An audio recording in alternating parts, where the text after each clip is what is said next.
มื้อนี้ก็พาทุกคนเนาะมาเบิ่งในการเดินทางเนาะไปเกี่ยวข้าวเนาะทุกคนเนาะ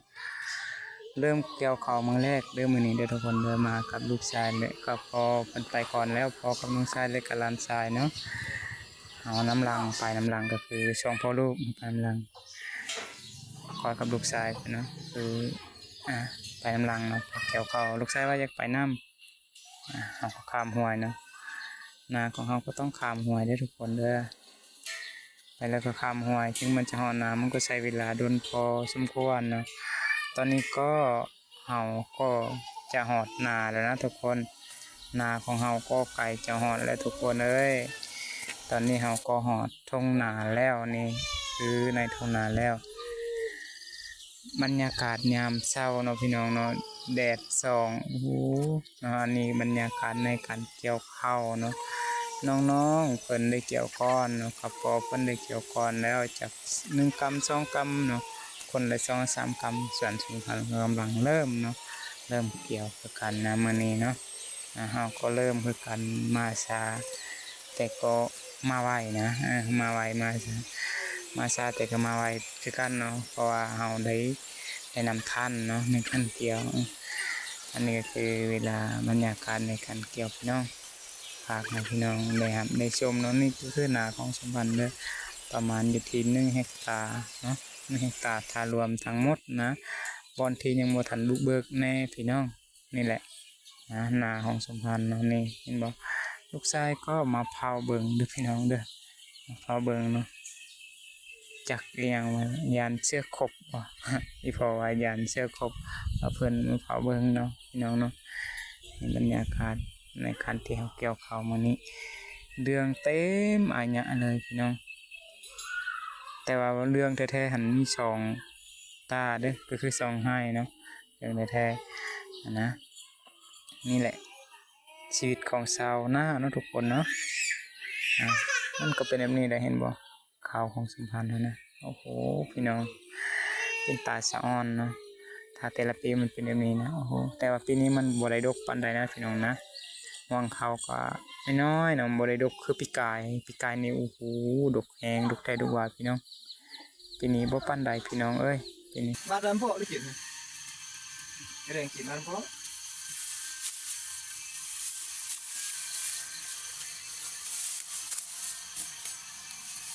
บรรยากาศเราบรรยากาศเกี่ยวข้าวพี่น้อง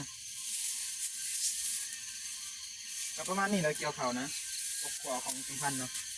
คือเกี่ยวข้าวนี่นะเว้ยมีให้น้ำเนาะให้กับบัวลายดอกเขาให้ประมาณ10 กระสอบนี่แหละเห็ดบัวลายเนาะก็มีทางแห่งในการเห็ดนะเขาให้นี่ถ้าว่าเขาฟันแล้วประมาณ30 กระสอบได้อยู่พี่น้องพอได้กิน ขอได้ลดทอนเงินค่าที่ชื่อโดยสารพี่น้องเอ้ยนี่บ่มาขาวเนาะ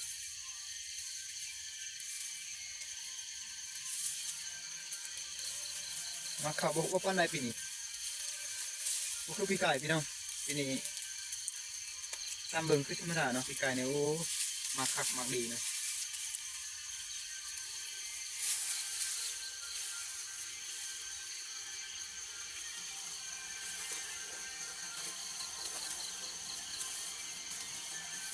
เดี๋ยวเข้ามื้อนี้ก็บ่มีคนหลายเด้อพี่น้องเด้อพี่น้องชายแล้วก็พ่อแล้วก็ร้านเนาะร้านชายลูกของเอื้อยมาเกี่ยวน้ำแล้วก็ลูกชายคือสุพรรณลูกชายของสุพรรณบ่ได้ไปเที่ยวดอกไปเข้าเบิ่งยันเชื่อครบก็ยันเชื่อครบเราไปเข้าเบิ่งเชื่อเรามีแต่รถ แต่ว่าเพิ่นเข้าชื่อร้านไป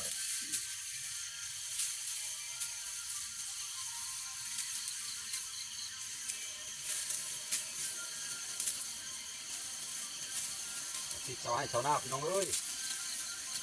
นี่แหละสีแดงสีไม่ธรรมดาเลยพี่น้องมีหน้าก็บ่เคยเฮ็ดดอกน้ำแต่ว่าไม่นี่แหละกินให้หันเขาว่าต้นผู้แต่พี่เขาว่ามีแต่ผู้แต่เดี๋ยวนี้มันมีหนาเด้อทำไมลุงลี่คุณประจำการอยู่เมืองตะโอยอันกับลุงคุณแมนคือขอพันวาเด้อพี่น้องเด้อหากผู้ใดก็เสได้พี่น้องเด้อไปหัดชมแล้วคลิปนี้กับเบิ้ง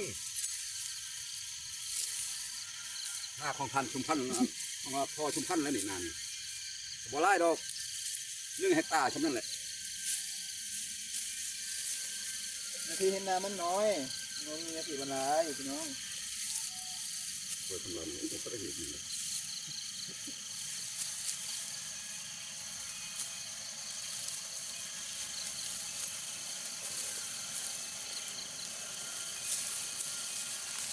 ฝากกดไลค์กดแชร์เนาะเพื่อเป็นกำลังใจให้เนาะในการรับชมบ่ว่าจะเป็นทางแข่งใดภาคใดบ่ว่าจะเป็นต่างประเทศเนาะคอมเมนต์มาเด้อทางเมืองไทยบ่หรือจะเป็นทางเวียดนามเนาะเวียดนามนี่ก็เขาบ่ฮู้ภาษาดอกเนาะแต่ถ้าทางพี่น้องทางไทยนี่เขาเจ้าก็ฮู้ภาษาลาวอยู่นะก็ฝากกดไลค์กดแชร์เด้อฝากติดตามนำเด้อพี่น้องเด้อจะเป็นกำลังใจให้ในการที่จะเฮ็ดคลิปทางต่อไปนะพี่น้องเนาะในการเฮ็ดคลิปนี่ก็ถามว่ามีเงินบ่จังว่ามียอดวิวไลน์มันก็บ่มีเด้อพี่น้องเด้อในสปปลาวเฮายังบ่ทันมีเทื่อบ่สามารถสร้างรายได้เทื่อเด้อพี่น้องเด้อ แต่ก็เฮ็ดด้วยความบันเทิงเนาะด้วยความมึนซื่นอยากฝากให้ FC ทุกคนเนาะได้ครับในชมเนาะวิถีชีวิตของสมพันธ์เนาะของครอบครัวสมพันธ์เนาะพี่น้องเนาะให้ชมกำลังใจซึ่งกันและกันเนาะพี่น้องเนาะแต่ถ้าผู้ใดเนาะบ่มักเนาะเพียงแต่เลื่อนผ่านเด้อพี่น้องเด้อบ่เป็นหยังเนาะแต่ถ้าผู้ใดมักก็เข้ามาเบิ่งเนาะเข้ามาเบิ่งแล้วก็มาคอมเมนต์ช่วยกันเนาะพี่น้องเนาะ